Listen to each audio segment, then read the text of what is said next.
ఏమిటి రవి, ఈ బంచాన్ని బాగు చేసి బంగారు భూమి చేయాలనుకుంటున్నావా? అవును. అంగట్లో అన్ని ఉన్న అల్లుడి నోట్లో శని ఉన్నట్లు అన్నీ ఉంచుకుని నీకు ఈ శ్రమ ఎందుకు రవి?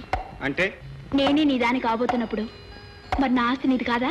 నువ్వు నా దాని అయినప్పుడు కదా. అంటే నేనే వచ్చి నీ మెడలో తాళి కట్టాలా?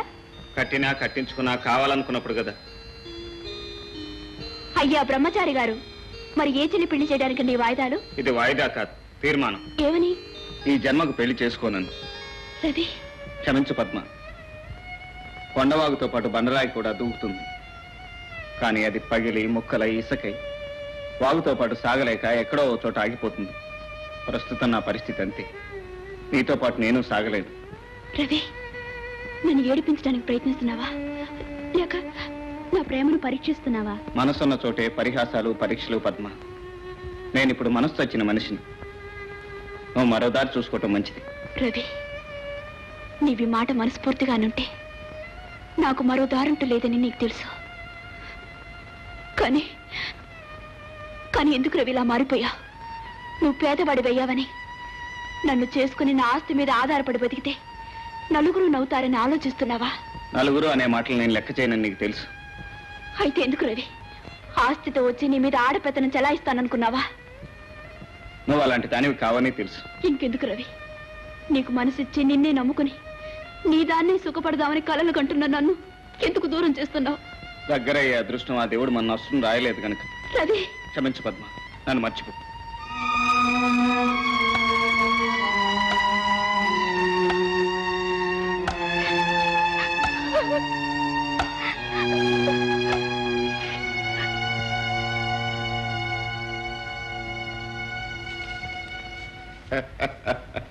పద్మ, భూమే కాదు గుండ్రంగా ఉంది, ప్రేమ కూడా గుండ్రంగా ఉందని ఇప్పుడు నీకు అర్థమైందా?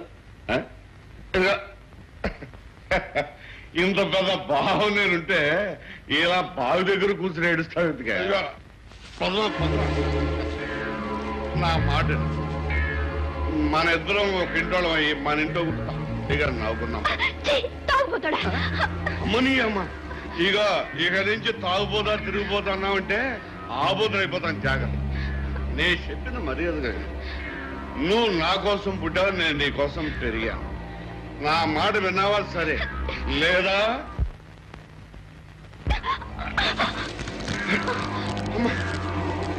అమ్మని అమ్మ, వాడు అన్న తగ్గినా దీని అన్నం తగ్గలేదు. దీని పోరాడు పరిస్థితి.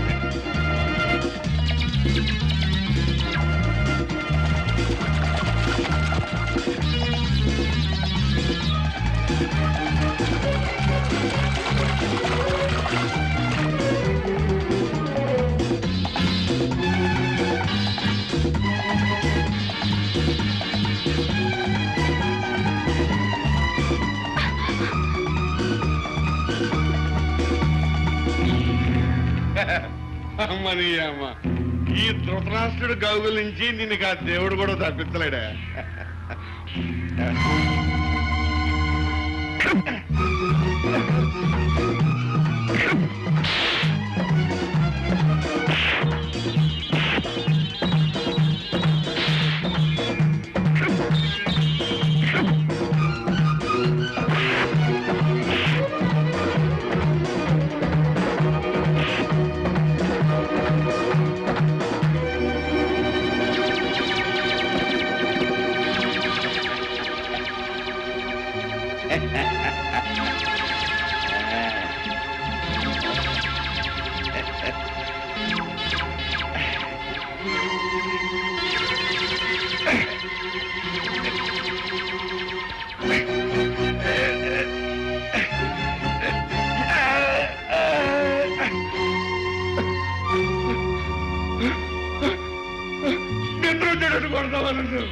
తాగి ఒళ్ళు తెలియకుండా ఉన్నావు కాబట్టి బతికిపోయావు. లేకపోతే ఇవాళ నువ్వు చేసిన పనికి నా చేతిలో చచ్చుండేవాడి.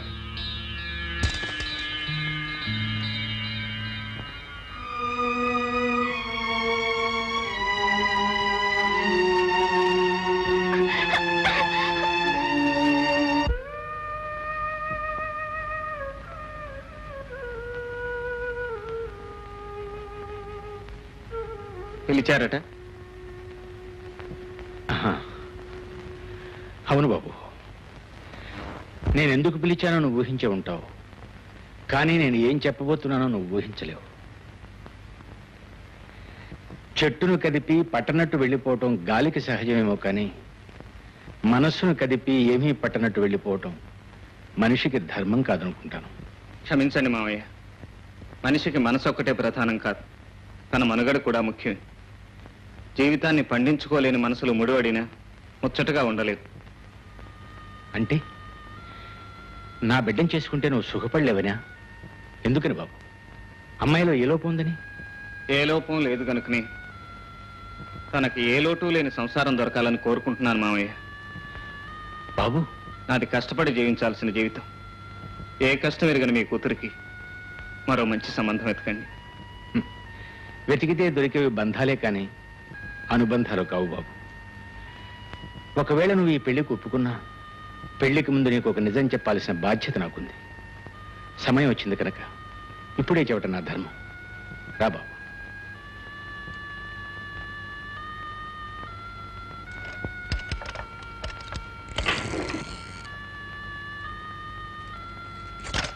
బాబు, ఆపదలో ఉన్న వాళ్ళను, అయిన వాళ్ళను ఆదుకునే బలహీనత నాకుందని నీకు తెలుసు. అందుకని అడిగిన వాడికల్లా లేదనకుండా అప్పులిచ్చాను. తిరిగి నిలదీసి వసూలు చేసే మనస్తత్వం నాది కాదు కనుక అన్నీ పోగొట్టుకున్నాను. ఇవిగో ఇవే కాలదోషం పట్టిన ఆ ప్రామిసరీ నోట్లు. ఇక ఊరుమ్మడి ఖర్చుల కోసం, దాన ధర్మాల కోసం నేను అప్పులు చేయవలసి వచ్చింది. ఇవాళ ఈ ఆస్తి అంతా అమ్మిన అప్పులు తీరవు. ఇది ఈనాటి నా పరిస్థితి. ఈ విషయం అమ్మాయికి తెలిస్తే ఎక్కడ బాధపడుతుందోనని రహస్యంగా ఉంచాను. చూడు బాబు, సవతి తల్లిని, ఆమె పిల్లల్ని తోబుట్టువుల కంటే ఎక్కువగా చూసుకునే నువ్వే నేను తప్ప ఏ దిక్కు లేని నా బిడ్డకు దిక్కు కావాలి.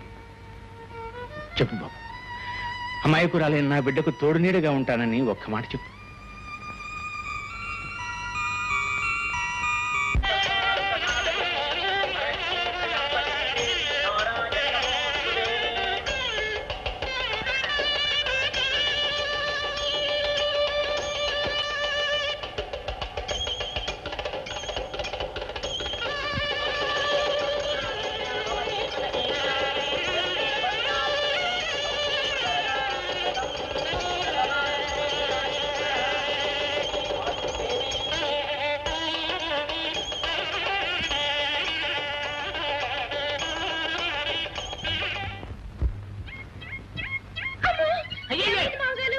ఎవరైనా సబ్బుతో బట్టలు చూసారా?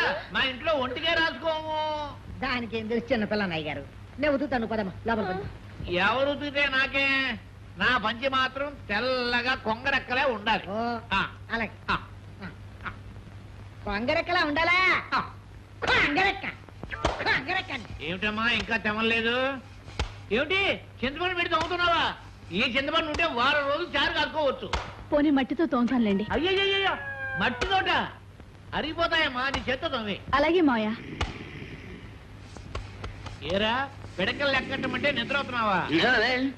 ఎన్ని లెక్క పెట్టి నిద్రపోయాను, నిద్రలో మర్చిపోయాను. మళ్ళీ లెక్క పెట్టు. అన్నగారు అమ్మా అన్నగారు ఆ. మీరు చెప్పినట్టు కొంగరెక్కలా వచ్చిందా? ఇంకా తూతగలే? ఏడ్చే నోరు మూయరా. అమ్మా గోచుకు కూడా పనికిరాదని తేలిపోయింది, ఇక అక్కడ పడే. వద్దులే అమ్మా, వద్దు వద్దు.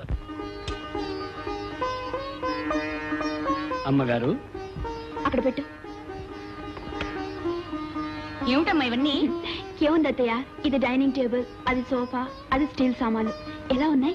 బాగున్నాయమ్మా. మీ నాన్నగారు పంపించారా? 10 మంది వచ్చిపోయే ఇల్లు కదా, ఈ మాత్రం సామాన్లు లేకపోతే మీ అబ్బాయి గారి హోదా దెబ్బతింటుందని నేనే తెప్పించాను. మరి అబ్బాయికి చెప్పే కొన్నావా? ఇవి మగవాళ్ళకి చెప్తే జరిగే పనులు కావత్తయ్యా. మనం చెప్పినా చూద్దాం చేద్దాం అంటారే గాని ససీమరా పట్టించుకోరు. ఆడవాళ్ళమే ఇంటి హంగు అలంకరణ చూసుకోవాలి, ఆ తర్వాత వాళ్ళు చూసి మురిసిపోతారు. కాదు, నీలాగా ఖర్చు పెట్టే భార్య ఉంటే భర్త మురిసిపోవటం కాదు, మూర్చిపోతాడు. ఇందులో మూర్చిపోయింది ఖర్చేమైందండి? ఇల్లానికి పూలు గాజులు ఎంత అవసరం, ఇంటికి సామాన్లు కూడా అంతే అవసరం. కావచ్చు, కానీ చేతులున్నాయి కదా అని మోచేతి వరకు గాజులు తొడగరు. అంత విపరీతంగా ఏం ఖర్చు పెట్టానండి? Dining table, sofa set, steel సామానేగా. ఏ ఇప్పుడున్న కంచాలా తింటే తిండి వంట పట్టతానా? కింద కూర్చుంటే నామోషేనా? ఇప్పుడు ఎందుకు ఇంత దుబారా ఖర్చు చేయవలసి వచ్చింది? ఇంటికి అవసరమైన వస్తువులు కొనటం, దుబారా అవుతుందన్న కొత్త విషయం తెలియక ఇంటి మర్యాద కాపాడటం కోసం ఇల్లాలుగా నేను చేసిన పనిని మెచ్చుకుంటారనుకున్నానే గాని ఇంత ఆశయించుకుంటారనుకోలేదు. ఇంటి మర్యాద ఇల్లాలను బట్టి ఉంటుంది పద్మ, ఇంట్లో ఉన్న వస్తువులను బట్టి కాదు.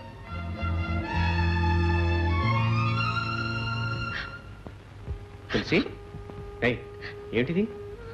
మీరు లేకుండా ఒంటరిగా నేను ఉండలేనండి. నేను మాత్రం ఉండగలనా? పిచ్చిదాను, త్వరలో వచ్చేస్తాగా. పోనీ ఈలోగా మీ పుట్టింట్లో ఉండరాదు? వద్దండి, వద్దు. దించుకున్న బరువును మళ్ళీ మా అన్నయ్య గుండెల మీద పెట్టలేను. అవును నాయనా, ఆడపిల్ల అత్తింట్లో ఉంటేనే అందం. పుట్టింటికి వెళ్ళే రోజులు ముందు ముందు చాలా ఉన్నాయిలే. పోనీ ఓ పని చేయొద్దయ్యా, ఏంటి? తులసికి వదిలికి నువ్వు తల్లిలాంటి దానివి. నేను వచ్చేదాకా వీళ్ళిద్దరికీ అండగా నువ్వు మా ఇంట్లోనే ఉండు. అవునమ్మా, నువ్వు కూడా ఇక్కడే ఉండమ్మా. ఎంచక్క రోజు తులసికి నాకు కుత్తులు పెట్టి మల్లెపూలు చల్లేద్దు గాని. అవునత్తయ్య, నువ్వు ఇక్కడ ఉంటే పూరీ కూర, మంచి వడలు అన్ని చేసి పెడతావు. మేము ఎంతగా తింటాం. తింటారు. ఊరు సొమ్ము ఊరగాయతో సమానం అని ఇది ఏమైనా సత్రం అనుకున్నారా, మఠం అనుకున్నారా? కొంతకాలం పోతే సూరమ్మ హోటల్ బోర్డు తీసి నా ఇంటికి కట్టి నా చేతికి చెప్పగలరా ఇస్తారా? సూరమ్మ, నువ్వు బయటికి వెళ్ళమ్మా. ఇంకా అత్తయ్య నేనే ఉండమన్నాను, ఉంటుంది ఇక్కడే. అదే మాట నేనన్నాను. ఎవరు మీరెవరు అనడానికి? మీరెవరు? ఎవరా? ఈ ఇంటికి వారసులు, నా అల్లుళ్ళు, కాబోయే యజమానులు. వాళ్ళు ఉండమన్నారు, నేను ఉంటున్నాను. ఇదిగో సూరమ్మ. సూరమ్మల పేరమ్మల నూరుకో. ఇదిగో అల్లుడు, ఈ ఇంటి కోడల మీద ఏగ వాళ్ళకన్నా చూసుకుని పూచి నాది. నువ్వు పదయ్యా, క్షేమంగా వెళ్ళి లాభంగా వద్దు కనపరా. రా తమ్ముడు.